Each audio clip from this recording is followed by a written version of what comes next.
കൃഷ്ണ ഗുരുവായൂരപ്പ ശരണം. ഗുരുവായൂരപ്പൻ്റെ ഉച്ചപൂജ കഴിഞ്ഞു, കളഭാലങ്കാരം കഴിഞ്ഞു, നട തുറന്നു.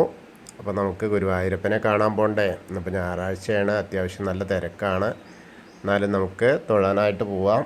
ആദ്യം തന്നെ കിഴക്കേ നടയിൽ വരിക. കിഴക്കേ നടയിൽ വന്നിട്ട് മഞ്ജുളാലിൻ്റെ അവിടെ വന്നിട്ട് മഞ്ജുളാലിനെ ഒന്ന് പ്രദക്ഷിണം ചെയ്യുക. അപ്പോൾ മഞ്ജുള വാരസ്യാരെയൊക്കെ ഒന്ന് മനസ്സിൽ വിചാരിക്കുക. അതിനുശേഷം നമ്മളങ്ങനെ വന്ന് ആത്തിമര ഗണപതി ക്ഷേത്രത്തിലേക്ക് വരിക. അങ്ങനെ അവിടെ വരുമ്പോഴോ അവിടെയും സുഖമായിട്ട് ദർശനമാണ്, 4 പുറത്തുനിന്നും കാണാം. ആത്തിമരത്തിൻ്റെ ചുവട്ടിലിരിക്കുന്ന ഗണപതിനെ കണ്ട് തൊഴാം. എല്ലാ സങ്കടങ്ങളൊക്കെ അവിടെ പറയാം, വിഘ്നങ്ങളൊക്കെ മാറ്റിത്തരാൻ വേണ്ടി മുട്ടറക്കാം, വഴിപാടുകളൊക്കെ ചെയ്യാം. അതിന് ശേഷം നമ്മൾ അവിടുന്ന് ഇങ്ങനെ വരുമ്പോൾ ഗോപുരവാതിൽ കടന്ന് അകത്തേക്ക് വരിക. അങ്ങനെ അകത്തേക്ക് വരുമ്പോൾ നമുക്ക് കാണാം, കൊടിമരം കാണാം. കൊടിമരത്തിൻ്റെ അപ്പുറത്തേക്ക് നോക്കിയാൽ വലിയ ബലിക്കല്ല് കാണാം. അതേപോലെ മുകളിലേക്ക് നോക്കിയാൽ കേശവൻ്റെ 2 കൊമ്പുകൾ സ്വർണം കെട്ടിച്ചത് കാണാം. അതിന് നടുക്കായിട്ട് ലക്ഷ്മി ദേവീനെയും കാണാം. അതിനുശേഷം നമ്മളിങ്ങനെ വാതിൽപ്പടി കയറുമ്പോൾ ഇടത്തെ സൈഡിലുള്ള മേൽപ്പത്തൂരിൻ്റെ പീഠം കാണാം, കിടാവിളക്ക് കത്തുന്നത് കാണാം. അതേപോലെ വലത്തെ സൈഡിൽ ആദ്യത്തെ തൂണ് നോക്കിയിട്ട് നരസിംഹാവതാരത്തെ ഒന്ന് മനസ്സിൽ വിചാരിക്കുക. അതേപോലെ തന്നെ നമ്മൾ ഭഗവാന്റെ ശ്രീലകത്തേക്ക് ഇങ്ങനെ നോക്കുമ്പോൾ നിറയെ മനോഹരമായ അലങ്കാരത്തോടു കൂടിയ ഒരു കാഴ്ചയാണ്, പ്രകാശപൂരിതമായ കാഴ്ചയാണ്.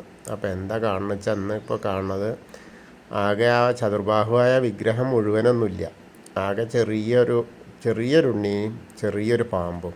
അന്ന് കാളിയമർദ്ദന രൂപത്തിലാട്ടോ ആ പാമ്പ്. കാളിയനെ ചെറിയൊരു കാളിയനാണ്, ചെറിയ ഉണ്ണിയാണ്, ഒരു കുഞ്ഞുണ്ണി, അതേപോലെ ഒരു കുഞ്ഞ് പാമ്പും. അങ്ങനെ പാമ്പിൻ്റെ മുകളിൽ ഇങ്ങനെ നിൽക്കുകയാണ്, ചവിട്ടി നിൽക്കണേ ഉള്ളൂ, കളിക്കണില്ല, നൃത്തം ചെയ്യണില്ല. അങ്ങനെ നിൽക്കുന്ന ആ ഒരു പൊന്നുണ്ണിയാണ്. അപ്പോൾ കാൽപാദങ്ങൾ കാണാണ്ട്, കാൽവളകൾ കാണാണ്ട് ആ ഫണത്തിൻ്റെ മുകളിൽ ഇങ്ങനെ കാല് ചവിട്ടി നിൽക്കുകയാണ്. അങ്ങനെ മുകളിലേക്ക് ഇങ്ങനെ നോക്കിയാൽ പട്ടുകോണ കൊടുത്തത് കാണാണ്ട്, ചെറിയ അരഞ്ഞാണം കാണാണ്ട്, അരമണിയൊക്കെ ഇങ്ങനെയൊക്കെ ഇങ്ങനെ ഉണ്ട് ചാർത്തിയത്. അതേപോലെ മുകളിലേക്ക് നോക്കിയാൽ ഒരു വളയം പോലത്തെ മാലയും ഒരു മുല്ലമുട്ട് മാലയുണ്ട്. അതിൻ്റെ നടുക്കായിട്ടൊരു ഗോപീതിലകം വെച്ചിട്ടുണ്ട്. അത്രയേ ഉള്ളൂ.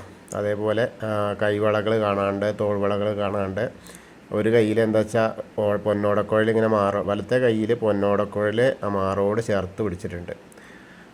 ഇടത്തെ കയ്യിൽ കാളിപാമ്പിൻ്റെ ആ വാലിങ്ങനെ പിടിച്ചിട്ടുണ്ട്. ഇപ്പോൾ നൃത്തം ചെയ്യാൻ വേണ്ടിയിട്ടുള്ള ആ ഒരു തീരുമാനത്തിലാണ്. അപ്പോൾ അതിൻ്റെ മുന്നോടിയായിട്ട് അന്ന് ചാടിയ ചാട്ടാണ്. അതായത് കാളിന്തിയിലേക്ക് അങ്ങോട്ട് എടുത്ത് ചാടിയിട്ട് കാളിയൻ്റെ ആ ഫണത്തിൻ്റെ മുകളിലേക്ക് അങ്ങോട്ട് ചവിട്ട് കിട്ടിയിട്ട് അവിടെ നിൽക്കുകയാണ്. അപ്പോൾ അതുകൊണ്ടാണ് ആ ചാടുമ്പോൾ ഇങ്ങനെ നെഞ്ഞത്ത് ഓടക്കുഴലൊക്കെ പിടിച്ചിട്ട് നിൽക്കുന്ന ആ ഒരു അവസ്ഥയാണ്. ചെറിയ കുട്ടിയാണ്, കുട്ടിക്ക് നല്ല സന്തോഷത്തിലാണ് എന്തായാലും. ആ പാമ്പിൻ്റെ മുകളിൽ ഇങ്ങനെ ചവിട്ടുമ്പോൾ എന്തൊരു രസമാണെന്ന് പറഞ്ഞിട്ടേ ആ ഒരു കാഴ്ചയാണ്.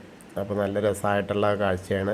ഗോപീതിലകം കാണാണ്ട്, ഗോപീതിലകം വെച്ചിട്ടുണ്ട്. അതേപോലെ തിരുമുടിമാലകൾ 3 ഉണ്ട്. എന്താ വെച്ചാൽ വെളുത്ത പൂവും തുളസി ആയിട്ടുള്ളതും, വെളുത്ത പൂവ് തുളസി തെച്ചി ആയിട്ടുള്ളതും, അതേപോലെ തന്നെ വെളുത്ത പൂവും തെച്ചി ആയിട്ടുള്ള വേറെ ഒന്നും. എല്ലാറ്റിലും വെളുത്ത പൂവുണ്ട്. അപ്പോൾ ആ വെളുത്ത പൂവ് ഇങ്ങനെ ഉണ്ടാവുകൊണ്ട് നന്നായിട്ട് ഇങ്ങനെ പുറത്തേക്ക് കാണാൻ പറ്റും, നന്നായിട്ട് കാണാം. പിന്നെ ഉണ്ടമാല എങ്ങനെയാ വെച്ചാൽ അതേപോലെ തന്നെ ആ വെളുത്ത പൂവ് തുളസി തെച്ചി അങ്ങനെ ഒരെണ്ണവും, വെളുത്ത പൂവും തുളസിയും അത് തെച്ചി ഇങ്ങനെ കുറേശ്ശെ ഓരോ പൂവ് കൊടുക്കണം, ഓരോ പൊട്ട് പോലെ വെച്ച മാതിരിയാണ്, അങ്ങനെ കാണാനുള്ളത്. പിന്നെ മുകളിൽ വിധാനമായിട്ട് 4 തുളസിമാലകളുണ്ട്. ആ തുളസിമാലകൾ ഇങ്ങനെ വിധാനമായിട്ട് ചാർത്തിയിട്ടുണ്ട്. അപ്പോൾ വളരെ മനോഹരമായിട്ടുള്ളൊരു കാഴ്ചയാണ്. അപ്പോൾ നമ്മളെല്ലാവരും ഇപ്പോൾ ഭഗവാന്റെ ആ ശ്രീലകത്തേക്ക് നോക്കിയിട്ട് സോപാനപ്പടിയിൽ നിൽക്കുകയാണ് എന്ന് മനസ്സിൽ വിചാരിക്കുക.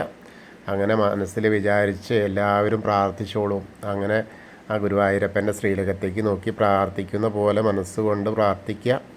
ആ കാളിയമർദ്ദന രൂപിയെ കണ്ട്, ആ പൊന്നുണ്ണിക്കണ്ണനെ കണ്ട് തൊഴുക. എന്നിട്ട് നമ്മളെ പ്രാർത്ഥനകളിലൊക്കെ എന്തൊക്കെയാണോ ഉൾപ്പെടുത്തേണ്ടത് അതൊക്കെ പ്രാർത്ഥിക്കുക. അപ്പോൾ അതിനൊക്കെ ഒരു പരിഹാരം ആ ഗുരുവായൂരപ്പൻ ആ ഉണ്ണിക്കണ്ണൻ കാണിച്ചു തരും. അങ്ങനെ നമ്മളവിടെ തൊഴുത് ഇങ്ങനെ താഴത്തേക്ക് ഇറങ്ങുക. അങ്ങനെ താഴത്തേക്ക് ഇറങ്ങുമ്പോൾ അഗ്നികോളിലുള്ള ബലിക്കല്ല് നോക്കി തൊഴാം, പിന്നെ തിടപ്പള്ളി നോക്കി തൊഴാം. അതേപോലെ ആലിലക്കണ്ണനെയും കണ്ട് തൊഴുത് നമ്മളിങ്ങനെ സപ്തമാതാക്കളെ കണ്ട് തൊഴാം. പിന്നീട് അങ്ങനെ ഗണേശൻ്റെ അടുത്തേക്ക് വരികയാണ്. ഗണേശൻ്റെ അടുത്തേക്ക് വരുമ്പോൾ കുറച്ചൊക്കെ തിരക്കുണ്ട്. അങ്ങനെ മുകളിലേക്ക് ഇങ്ങനെ കയറി വന്ന് നോക്കുമ്പോൾ ഗണേശൻ്റെ ആ മുഖത്തേക്ക് ഇങ്ങനെ നോക്കുമ്പോൾ എന്തൊരു തേജസ്സായിട്ടാ ചിട്ടാ. അങ്ങനെ മുഖത്തൊക്കെ ഇങ്ങനെ ആ ചന്ദനം ചാർത്തിയിട്ടുണ്ട്, കളപ്പൊക്കെ ആയിട്ട് ഇങ്ങനെ മുഖത്ത് ഗോപീതിലൊക്കെ വെച്ചിട്ടുണ്ട്. അതേപോലെ കൊമ്പ് തുമ്പിക്കൈയൊക്കെ നന്നായിട്ട് ചാർത്തിയിട്ടുണ്ട്. മുഖത്തൊക്കെ വലിയ കൊമ്പൊക്കെ ഇങ്ങനെ കാണിച്ച് ഇങ്ങനെ ഇരിക്കുകയാണ് ഗണപതി. നന്നായിട്ടാണ് നമ്മളെല്ലാവരും അനുഗ്രഹിക്കാനായിട്ടാണ്. പിന്നെ ധാരാളം അർച്ചന പൂക്കളുണ്ട്. അപ്പോൾ നമുക്ക് ഗണേശനെ കണ്ട് പ്രാർത്ഥിക്കാം. എല്ലാവരും കൂടെ പ്രാർത്ഥിച്ചോളൂ.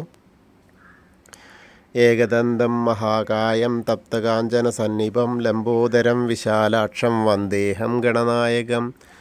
അത് കഴിഞ്ഞ് സരസ്വതി അറിയിക്കുന്നൊക്കെ. അപ്പോൾ അവിടെ ഇപ്പോൾ പുതിയ ഫോട്ടോ കൊണ്ടുവന്ന് വെച്ചിട്ടുണ്ട്. അപ്പോൾ അത് കണ്ട് തൊഴാം. സരസ്വതി നമസ്തുഭ്യം വരദേ കാമരൂപിണി വിദ്യാരംഭം കരിഷ്യാമി സിദ്ധിർഭവതു മേ സദാ. അങ്ങനെ അവിടെ തൊഴുത് നമ്മളിങ്ങനെ വരുമ്പോൾ കോർണറിലെത്തിയ ചെറിയ ഗണേശനെ കണ്ട് തൊഴാം. അങ്ങനെ തൊട്ട് തലോടി തൊഴുത് മത്സ്യം, കൂർമ്മം, വരാഹം, നരസിംഹം വരെയുള്ള രൂപങ്ങളൊക്കെ കണ്ട് തൊഴാം. അതിന് ശേഷം നമ്മൾ മേൽശാന്തിയുടെ അടുത്ത് നിന്ന് അർച്ചന പ്രസാദമൊക്കെ വാങ്ങാം. അങ്ങനെ വന്ന് ആ വാമന രൂപത്തെയും അതേപോലെ ആ ഗജേന്ദ്രമോക്ഷത്തിൻ്റെ രൂപത്തെയും ഒക്കെ കണ്ട് ആ ഗരുഡൻ്റെ പുറത്തിരിക്കുന്ന മഹാവിഷ്ണുവിനെ കണ്ട് അനന്തശായിയായ അനന്തപത്മനാഭനെ കാണാം. അവിടെ വരുമ്പോൾ ആ കാൽപാദത്തിൻ്റെ അവിടേക്ക് ഇങ്ങനെ വന്ന് നിന്ന് തൊഴുമ്പോൾ നല്ല എന്തൊരു രസമാണെന്നറിയോ. ധാരാളം പൂക്കൾ, മാലകൾ ഇങ്ങനെ ചാർത്തിയിട്ടുണ്ട് അനന്തൻ്റെ വിഷ്ണുവിൻ്റെയൊക്കെ പുറത്ത്. നന്നായിട്ടുണ്ട്. ബ്രഹ്മാവിൻ്റെ മാലയൊക്കെ കഴുത്തിൽ മാല ചാർത്തിയിട്ടുണ്ട്. ലക്ഷ്മി ദേവിക്കുണ്ട്. അങ്ങനെ നല്ല രസമായിട്ടുള്ള കാഴ്ച. അപ്പോൾ അത് കണ്ട് അവിടെ നിന്ന് തൊഴുത് പിന്നെ ശ്രീകോവിലിൻ്റെ പുറകു വശത്ത് വന്ന് സാഷ്ടാംഗം നമസ്കരിക്കുക. നമസ്കാരമൊക്കെ കഴിഞ്ഞ് നേരെ വന്ന് ബാക്കിയുള്ള ദശാവതാര വിഗ്രഹങ്ങളൊക്കെ കാണാം. അങ്ങനെ കണ്ട് മുരുകനെയൊക്കെ കാണാം. മുരുകൻ്റെ അവിടെ നിന്ന് കുറച്ച് ഭസ്മം അഭിഷേകം ചെയ്തിട്ടുണ്ട്, അതന്നെ ഉള്ളൂ. പിന്നെ നമ്മുടെ ഹനുമാൻ സ്വാമിയുടെ അടുത്ത് വരുമ്പോൾ ഇന്നിപ്പോൾ ഒന്നുമില്ല കേട്ടോ. കുങ്കുമവും ഇല്ല, മാലയില്ല, ഒന്നുമില്ലാത്തൊരു.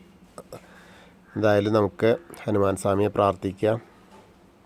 എല്ലാവരും പ്രാർത്ഥിച്ചോളൂ കേട്ടോ.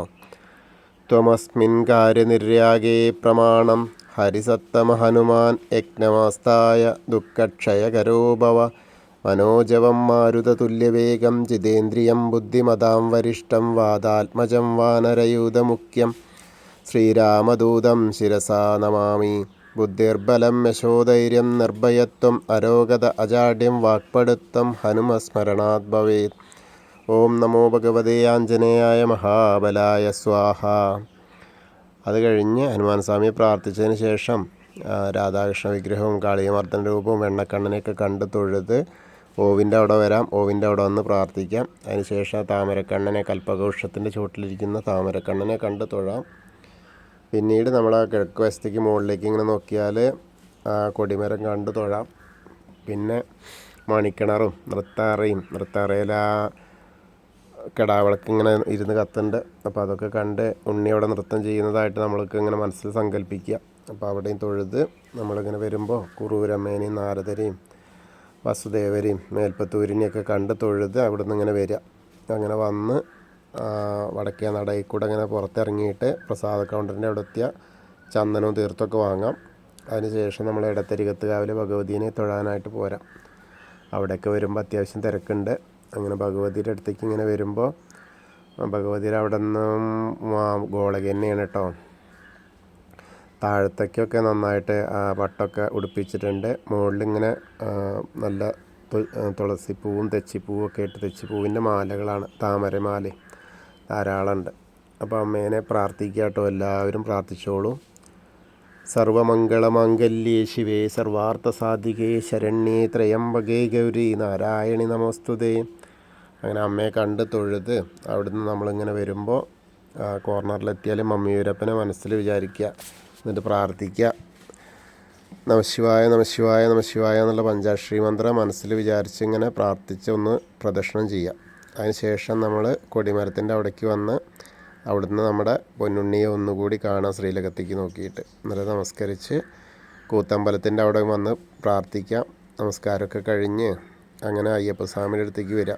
അയ്യപ്പസ്വാമിയുടെ അവിടെ തിരക്കൊന്നുമില്ല കേട്ടോ. അവിടെ വന്ന് സുഖമായിട്ട് തൊഴാം. അങ്ങനെ തൊഴുമ്പോൾ എന്താ കാണുന്നത് വെച്ചാൽ കിരീടമൊക്കെ വെച്ചിട്ടുണ്ട്. മുഖത്തൊക്കെ നന്നായിട്ട് കളഭം കൊണ്ട് ചാർത്തിയിട്ടുണ്ട്. നല്ല പാവുണ്ട് ഉടുപ്പിച്ചിട്ടുണ്ട്. അതിന് മുകളിലൊരു കറുത്ത മുണ്ട് ഉടുപ്പിച്ചിട്ടുണ്ട്. അങ്ങനെയാണ് കാണുന്നത്. നല്ല വലിയ കാശിമാല പോലത്തെ മാല ഉണ്ട്. കൈവളകളൊക്കെ ധരിപ്പിച്ചിട്ടുണ്ട്. കാതിൽ നല്ലൊരു കുണ്ടലം ധരിപ്പിച്ചിട്ടുണ്ട്. ഗോപീതിലകം വെച്ചിട്ടുണ്ട്. നല്ല രസമായിട്ടാണ് കാഴ്ച കേട്ടോ. അപ്പോൾ നമുക്ക് എല്ലാവർക്കും അയ്യപ്പസ്വാമി പ്രാർത്ഥിക്കാം. ഭൂതനാഥ സദാനന്ദ സർവഭൂതദയാപര രക്ഷ രക്ഷ മഹാബാഹു ശാസ്തേ സ്തുഭ്യം നമോ നമ. അങ്ങനെ അവിടെ പ്രദക്ഷിണമായിട്ട് വന്ന് പിന്നീട് പടിഞ്ഞാറ് നടയിലുള്ള ദീപസ്തംഭത്തിൻ്റെ മുകളിലുള്ള വേണുഗോപാലിനെ കണ്ടു തൊഴാം. അതേപോലെ കൊടിമരത്തിൻ്റെ മുകളിലുള്ള ഗരുഡധ്വജനെയും കണ്ട് തൊഴുത് നമ്മൾ പടിഞ്ഞാറ് നടയിൽ കൂടെ പുറത്തേക്ക് വരിക. വന്നിട്ട് നമ്മളെ രുദ്രതീർത്ഥക്കുളത്തെ ഒന്ന് പ്രദക്ഷിണം ചെയ്യുക. പ്രദക്ഷിണം ചെയ്യുമ്പോൾ നടുക്കുള്ള കാളിയമർദ്ദന രൂപിയെ കാണാം. അത് കണ്ട് തൊഴുത് പൂന്താനം തിരുമേനി പൂജിച്ചിരുന്ന വിഗ്രഹമുള്ള നാരായണാലയത്തിൽ ഇരുന്നിട്ട് അതൊന്ന് കണ്ട് തൊഴുത് പ്രാർത്ഥിക്കാം. പിന്നെ ഭഗവതിയുടെ അവിടേക്ക് വരാം. അവിടെയും തൊഴുത് വലിയ ദീപസ്തംഭത്തിൻ്റെ അവിടെയും വന്നിട്ട് ഭഗവാന്റെ ശ്രീലകത്തേക്ക് നോക്കി ഒന്നുകൂടി തൊഴാം. പിന്നീട് നമ്മൾ തെക്ക് വശത്തേക്ക് ഇങ്ങനെ വരുമ്പോൾ ആ കൂവളത്തെ കാണാം. കൂവളത്തെ ഒന്ന് പ്രദക്ഷിണം ചെയ്യാനായിട്ട് പോകുമ്പോൾ അവിടെ പ്രദക്ഷിണം ചെയ്യുമ്പോൾ മഹാദേവനെയും പാർവതീദേവിനെയും മനസ്സിൽ വിചാരിച്ച് പ്രദക്ഷിണം ചെയ്യുക. അപ്പോൾ നമ്മൾ ഇന്നത്തെയും ഗുരുവായൂരപ്പൻ്റെ ഉച്ചപൂജയും കളഭാലങ്കാരമൊക്കെ കണ്ടു തൊഴുതു. എല്ലാവർക്കും ആ ഗുരുവായൂരപ്പൻ്റെ അനുഗ്രഹം ലഭിക്കും. കൃഷ്ണായ വാസുദേവായ ഹരയേ പരമാത്മനെ പ്രണതക്ലേശനാശായ ഗോവിന്ദായ നമോ നമ. ഹരേ കൃഷ്ണ. ഗുരുവായൂരപ്പാ ശരണം. അതുപോലെ നമ്മളോട് പ്രാർത്ഥിക്കാൻ പറഞ്ഞിട്ടുണ്ട്. അഭിരാമി ഉത്രട്ടാതി വിവാഹം നടക്കാൻ വേണ്ടിയിട്ട്, ആദർശ് ഉത്രാടം വിവാഹം നടക്കാൻ വേണ്ടി, ജയാമോഹൻ്റെ മകൾക്ക് ജോലി ലഭിക്കാനും വിവാഹം നടക്കാനും, ശ്രീകലയ്ക്ക് ശരീരസൗഖ്യം കിട്ടാൻ വേണ്ടിയിട്ട്, രത്നമണികണ്ഠൻ്റെ അസുഖം മാറാൻ വേണ്ടി, ഋഷഭരോഹിണി ജോലി ലഭിക്കാൻ വേണ്ടിയിട്ട്, പിന്നെ നമ്മളോട് പറഞ്ഞവർക്കും നമ്മുടെ ഗ്രൂപ്പിലുള്ള എല്ലാവർക്കും അവരവരുടെ ആഗ്രഹങ്ങളൊക്കെ സാധിച്ചു കൊടുക്കാൻ ഗുരുവായൂരപ്പൻ കനിയട്ടെ എന്ന് നമുക്ക് പ്രാർത്ഥിക്കാം. എല്ലാവർക്കും ഗുരുവായൂരപ്പൻ്റെ അനുഗ്രഹം ലഭിക്കട്ടെ. ഹരേ കൃഷ്ണ.